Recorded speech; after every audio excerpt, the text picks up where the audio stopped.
గత 10 రోజుల నుంచి ఒంటిమిట్టలో అన్నం తినకుండా నిద్రపోకుండా చంద్రబాబు నాయుడు గారు ప్రవేశపెట్టిన సంక్షేమ పథకాలను ప్రజల్లోకి తీసుకొని పోయాం. మంత్రిగా చూడండి, గతం చూడండి మా పరిస్థితి. ఎంతసేపు పార్టీ కోసం పనిచేసినాం.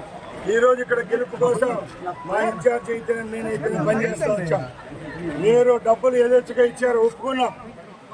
పొద్దున్నే బూతుల దగ్గరికి వచ్చి తెలుగుదేశం పార్టీ ఏజెంట్లను లేపుతారు, వాళ్ళ ఇళ్ల దగ్గరికి పోయి బెదిరిస్తారు. రాత్రికి వచ్చేది జగనే, రేపు రాబోయే కాలంలో ఇంట్ల దగ్గరికి ఆడబిడ్డల దగ్గరికి వచ్చి నీ ముగ్గురిని చంపేస్తామంటారు.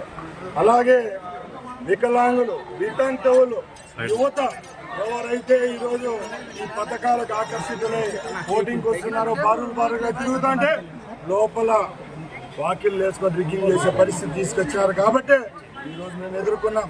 మేము ఈరోజు కూడా ఎక్కడ రచ్చ చేయడంలే, ప్రజాస్వామ్యబద్ధంగా ఎక్కడైతే మాకు అన్యాయం జరిగిందో అక్కడికి పోయి అడుగుతున్నాం. పోలీసులను అయితేనే, ఎన్నికల అధికారులు నిష్పక్షపాతంగా ఎలక్షన్ జరపండి, తప్పకుండా ఒంటిమిట్ట స్థానాన్ని కైవసం చేసుకుంటామని చెప్పడం జరుగుతూ ఉంది. అంటే టీడీపీ ఏజెంట్లు తక్కువ మంది ఉంటారా?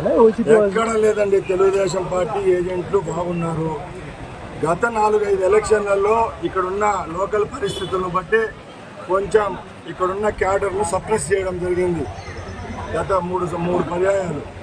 అదేవిధంగా ఈసారి కూడా ఇక్కడ వాళ్ళ ఆటోలు చెల్లుతాయనుకొని ఈ కార్యక్రమం చేపట్టారు. ఇప్పుడు ప్రభుత్వం మాదిందని చెప్పి ఎక్కడ అధికార దుర్వినియోగం చేయడం లే. హిట్ ఫార్ ట్యాట్ అంతే. పొద్దున్నే 9 గంటల వరకు మేము ఎక్కడికి రాలేదు.